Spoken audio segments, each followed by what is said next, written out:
نحمده ونصلي ونسلم على رسوله الكريم. أما بعد فأعوذ بالله من الشيطان الرجيم. بسم الله الرحمن الرحيم. إن في خلق السماوات والأرض واختلاف الليل والنهار والفلك التي تجري في البحر بما ينفع الناس وما أنزل الله من السماء من ماء فأحيا به الأرض بعد موتها وبث فيها من كل دابة وتصريف الرياح والسحاب المسخر بين السماء والأرض لآيات لقوم يعقلون. صدق الله مولانا العظيم. اللهم صل على سيدنا ومولانا محمد وعلى آل سيدنا ومولانا محمد وبارك وسلم. بے شک آسمانوں اور زمین کی پیدائش میں، رات اور دن کے اختلاف میں، اور ان کشتیوں میں جو چلتی ہیں سمندروں میں اس سامان کو لے کر جو نفع دیتا ہے لوگوں کو، وما انزل اللہ، اور اس میں جو اللہ تعالیٰ بارش اتارتے ہیں آسمانوں سے اور زندہ کرتے ہیں اس کے ذریعے سے زمین کو اس کے بنجر ہونے کے بعد، وَبَثَّ فِيهَا، اور پھیلائے اللہ نے زمین میں ہر قسم کے چوپائے، اور ہواؤں کے چلانے میں، وَالسَّحَابِ، اور بادلوں میں جو تابع ہیں آسمان و زمین کے درمیان. البتہ نشانیاں ہیں ان لوگوں کے لیے جو سمجھتے ہیں، عقل رکھتے ہیں.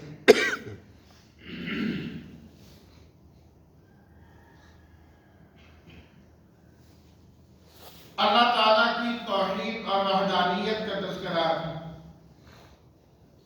گزشتہ آیت میں فرمایا گیا کہ تمہارا معبود ایک ہی ہے،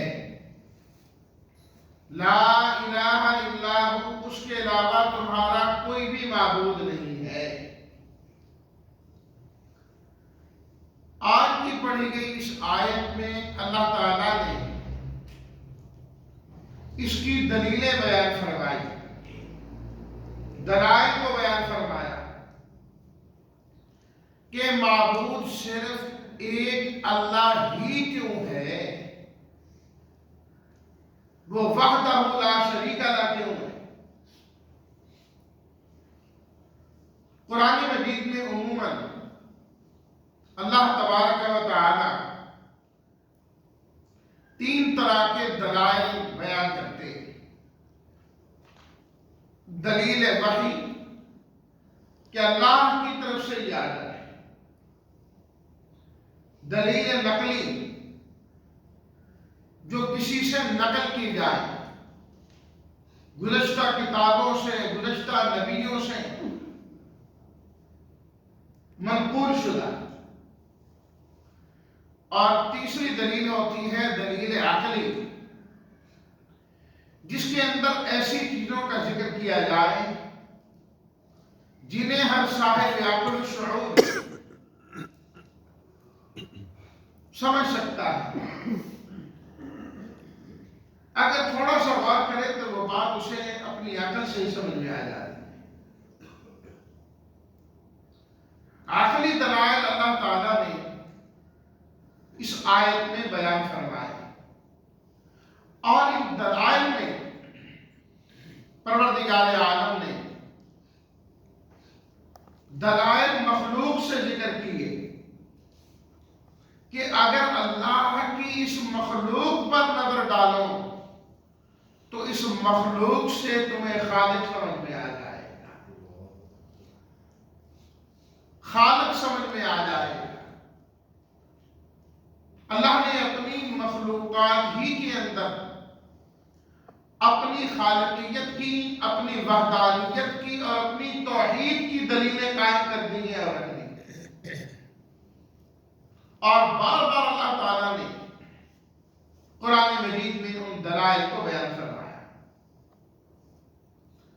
تقریباً یہ 8 دلیلیں ہیں جو اللہ تعالیٰ نے یہاں پر بیان فرمایا۔ فرمایا ان فی خلق السماوات والارض، کہ آسمانوں اور زمین کی پیدائش میں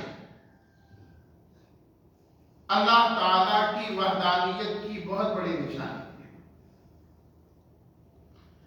کہ یہ زمین جس پر تم رہتے ہو، چلتے پھرتے ہو اور آتے جاتے ہو، اس زمین کو اللہ نے بنایا ہے اور اللہ نے پیدا کیا ہے، اور جس آسمان تلے، اس نیلی چھت تلے تم رہتے ہو، یہ آسمان بھی اللہ کا بنایا ہوا ہے۔ اور ایک آسمان نہیں، فرمایا السماوات، آسمانوں کو اللہ تعالیٰ نے بنایا۔ اور ضروری نہیں کہ ہر انسان کو وسعتوں کے ساتھ آسمان نظر آئے۔ قرآن مجید میں اللہ نے فرمایا 7 سماوات طباقا، اوپر نیچے اللہ تعالیٰ نے بنائے اور پیدا کیے۔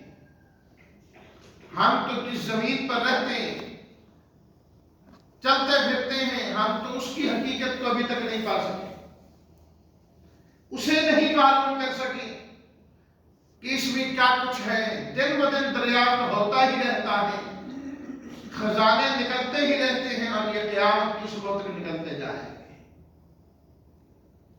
آسمان تو بہت دور کی بات ہے، کہاں نہیں۔ صرف اس بنیاد پر انکار کرنا کہ آسمان ہوتے تو ہمیں نظر بھی آتے ہیں، یعنی اپنی نظر کو ہر چیز کا معیار قرار دیا ہے۔ کتنی کم عقلی ہے انسان کی کہ انسان اسی کائنات میں کتنی چیزیں اپنی آنکھوں سے نہیں دیکھتا، لیکن سن کر پھر بھی مانتا ہے، سن کر پھر بھی مانتا ہے۔ کتنے لوگ ہیں جنہوں نے دنیا کے بہت سارے علاقے نہیں دیکھے، آنکھ سے نہیں دیکھے، لیکن جنہوں نے دیکھے ہیں وہ آ کے بتاتے ہیں، یہ کان سے سن کے مانتے ہیں، اسے مان لیتے ہیں۔ یہ نہیں کہتے کہ ہم نے نہیں دیکھا، اگر ہوتا تو ہماری نظر میں ہوتا، ہم نے دیکھ لیا ہوتا۔ وہاں چپ کر کے مانتے ہیں اور تسلیم کرتے ہیں۔ جب بات آ جاتی ہے دین کی، کہتے ہیں نا، ہم نے، ہماری سمجھ میں نہیں، ہماری عقل میں نہیں۔ اس وقت یہ انسان ہر چیز کو اپنے دل و دماغ، اپنی آنکھوں پر پرکھنے لگتا ہے اور معیار اس کو قرار دیتا ہے۔ کتنے افسوس کی بات ہے، افسوس کی بات۔ فرمایا کہ یہ آسمان اور یہ زمین اللہ کے پیدا کرتا ہے، اللہ تعالیٰ نے بنایا ہے انہیں۔ تو جب یہ زمین اللہ کی بنائی ہوئی ہے، اس زمین پر سجدہ بھی صرف ایک اللہ کو ہو سکتا ہے اور کسی کو نہیں۔ غیر اللہ نے اگر کوئی زمین بنائی ہے، کوئی آسمان بنایا ہے، جاؤ ان کے آسمان تلے اس زمین پر کھڑے ہو کر اللہ کی عبادت کرو، اس کی عبادت کرو جس غیر نے بنائی ہے۔ لیکن اللہ تعالیٰ نے قرآن مجید میں بار بار ان چیزوں کا ذکر کیا۔ خلق السماوات بغیر عمد ترونها، یہ آسمان اور یہ زمین ہم نے پیدا کی۔ ھذا خلق اللہ، یہ سب اللہ کی پیدا کرتا ہے۔ فَأَرُونِي مَاذَا خَلَقَ الَّذِينَ مِن دُونِهِ، مجھے بتاؤ جن کو تم میرے علاوہ الہ سمجھتے ہو، معبود سمجھتے ہو، آیا انہوں نے بھی زمین کا کوئی ٹکڑا بنایا اور پیدا کیا؟ اگر انہوں نے کوئی ٹکڑا بنایا ہے پھر تو ٹھیک ہے، نہیں بنایا، رب کی بنائی زمین پر سجدہ غیر اللہ کو، یہ بھی تو جائز نہیں ہے نا۔ اس لیے فرمایا وَأَنَّ الْمَسَاجِدَ لِلَّهِ فَلَا تَدْعُوا مَعَ اللَّهِ أَحَدًا۔ مساجد کا ایک معنی جائے سجدہ، انسان جہاں سجدہ کرتا ہے، فرمایا ہے انسان جب تو سجدہ کرتا ہے، زمین پر سجدہ کرتا ہے، تیرے سات اعضاء جس زمین پر لگ رہے ہیں اس زمین کا مالک اللہ ہے۔ وَأَنَّ الْمَسَاجِدَ لِلَّهِ، اس جگہ کا مالک بھی اللہ ہے۔ فَلَا تَدْعُوا مَعَ اللَّهِ أَحَدًا، جب اس کا مالک اللہ ہے تو اللہ کے ساتھ کسی اور کو شریک نہ ٹھہرایا کرے، خالص اس اللہ کو کی عبادت کیا کر اور اس کو پکارا کر۔ وَأَنَّ الْمَسَاجِدَ لِلَّهِ، جن اعضاء سے سجدہ کیا جاتا ہے ان اعضاء کو بھی مساجد کہا جاتا ہے۔ وَأَنَّ الْمَسَاجِدَ لِلَّهِ، اے لوگوں جن اعضاء سے تم سجدہ کرتے ہو یہ سارے عضو اللہ کے بنائے ہوئے ہیں۔ یہ ہاتھ اللہ نے دیا، پاؤں اللہ نے دیے، یہ سر اللہ نے دیا، یہ پیشانی اللہ نے دی ہے، یہ گھٹنے اللہ نے دیے ہیں۔ اللہ کی بنائی چیزوں سے غیر اللہ کو کبھی سجدہ نہیں کیا کرو، اللہ ہی کو کیا کرو۔ وَاخْتِلَافِ اللَّيْلِ وَالنَّهَارِ، دوسری چیز فرمایا کہ دیکھو یہ رات اور دن، پہلے تو یہ بتاؤ کہ پیدا کس نے کیے؟ اللہ نے بنائے، اللہ نے بنائے، اور رات اور دن کا نظام بھی اللہ کے پاس، اس کے قبضہ قدرت میں، کسی اور کے پاس نہیں۔ اللہ جب چاہے دن کو لائے، جب چاہے رات کو لائے۔ فرمایا یہ رات اور دن کا بدلنا، رات کے بعد دن اور دن کے بعد رات کون لاتا ہے؟ ایک اللہ لاتا ہے۔ قُلْ أَرَأَيْتُمْ إِنْ جَعَلَ اللَّهُ عَلَيْكُمُ اللَّيْلَ سَرْمَدًا إِلَى يَوْمِ الْقِيَامَةِ مَنْ إِلَٰهٌ غَيْرُ اللَّهِ يَأْتِيكُمْ بِضِيَاءٍ۔ فرمایا کہ اگر ہم چاہیں تو رات کو تمہارے اوپر کھڑا کر دیں، کھڑی ہو جائے میرا ہمیشہ کے لیے، قیامت تک کے لیے۔ فرمایا بتاؤ اللہ کے علاوہ کون ہے جو تمہیں دن لا کے دکھا دے؟ کیا کسی میں یہ طاقت ہے کہ سورج کو کھینچ کے لائے، روشنی کرے؟ کسی میں نہیں۔ فرمایا اگر ہم دن کھڑا کر دیں، کس میں یہ قدرت ہے، کس میں یہ طاقت ہے کہ وہ تمہیں رات لا کے دکھا سکے؟ رات اور دن کا آنا جانا یہ اختلاف اللہ کی قدرت سے ہوتا ہے۔ اور اسی طرح رات اور دن کے اختلاف میں یہ بھی شامل ہے کہ کبھی اللہ رات بڑھا دیتے ہیں، کبھی اللہ دن بڑھا دیتے ہیں، کبھی دن چھوٹا ہونا شروع ہو جاتا ہے، رات بڑی ہونا شروع ہو جاتی ہے، بڑھتی جاتی، اور کبھی اس کا رات گھٹتی جاتی ہے اور دن بڑھتا جاتا ہے۔ جس طرح آج دن چل رہا ہے کہ روزانہ جو ہے نا وہ دن بڑا ہو رہا ہے، ادھر سے بھی صبح سے بھی شام سے۔ فرمایا کون ہے جو انہیں گھٹاتا ہے اور بڑھاتا ہے؟ آیا اللہ کے علاوہ کوئی ہے ایسا؟ جب اللہ کے علاوہ کوئی نہیں، یہ کارنامہ صرف اللہ کا ہے، پھر مان جاؤ لا الہ الا ہو، اس کے علاوہ معبود بھی کوئی نہیں ہے، اس کے علاوہ مسجود بھی کوئی نہیں ہے، اس کے علاوہ مشکل کشا بھی کوئی نہیں ہے، اس کے علاوہ حاجت روا بھی کوئی نہیں، اس کے علاوہ بگڑی بنانے والا بھی کوئی نہیں، اس کے علاوہ داتا بھی کوئی نہیں، اس کے علاوہ اولاد دینے والا بھی کوئی نہیں، اس کے علاوہ تمہاری بیماریوں کو حل کرنے والا بھی کوئی نہیں، اس کے علاوہ تمہیں رزق دینے والا بھی کوئی نہیں۔ لا الہ الا اللہ کے علاوہ الہ ہے ہی کوئی نہیں۔ الہ میں یہ ساری چیزیں شامل ہیں۔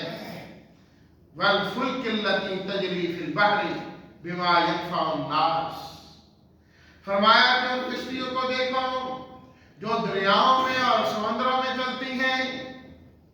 اللہ اکبر، دیکھتے نہیں کتنا بڑا سمندر اور دریا کا بہتا پانی کس طرح وہ کشتی اس پانی کے سینے کو چیرتی ہوئی جا رہی ہوتی ہے۔ اور سامان سے لدی ہوئی، ہزاروں لاکھوں ٹن سامان اس کے اندر موجود ہے۔ فرمایا کشتی کا چلنا بھی اللہ کے حکم سے ہے، اور اس پر جو لدا سامان ہے وہ بھی اللہ کا پیدا کرتا ہے، اور سامان بھی ینفع الناس، آخر تمہیں ہی فائدہ دیتا ہے، تمہیں ہی فائدہ دیتا ہے۔ اگر اللہ یہ کشتیاں نہ بناتے، یہ نہ پیدا کرتے، یہ سامان منتقل کرنا، خوراک منتقل کرنا، یہ تمہارے لیے کتنا مشکل ہو جاتا ہے۔ ایک جگہ سے دوسری جگہ آج اتنی ترقی کے باوجود دنیا اس نتیجے پر پہنچی ہے کہ نقل و حمل کا سب سے سستا ذریعہ جو ہے وہ سمندری سفر ہے۔ آج اس پر پہنچے، اس طریقے سے سامان منتقل کیا جاتا ہے، اور اس کے لیے دنیا مرتی ہے سمندروں کے لیے کہ ہماری رسائی ان پانی تک ہو جائے، ہم یہاں تک پہنچ جائیں۔ اللہ نے پہلے فرما دیا وَالْفُلْكِ الَّتِي تَجْرِي فِي الْبَحْرِ بِمَا يَنفَعُ النَّاسَ، فرمایا یہ بھی تو اللہ چلاتے ہیں۔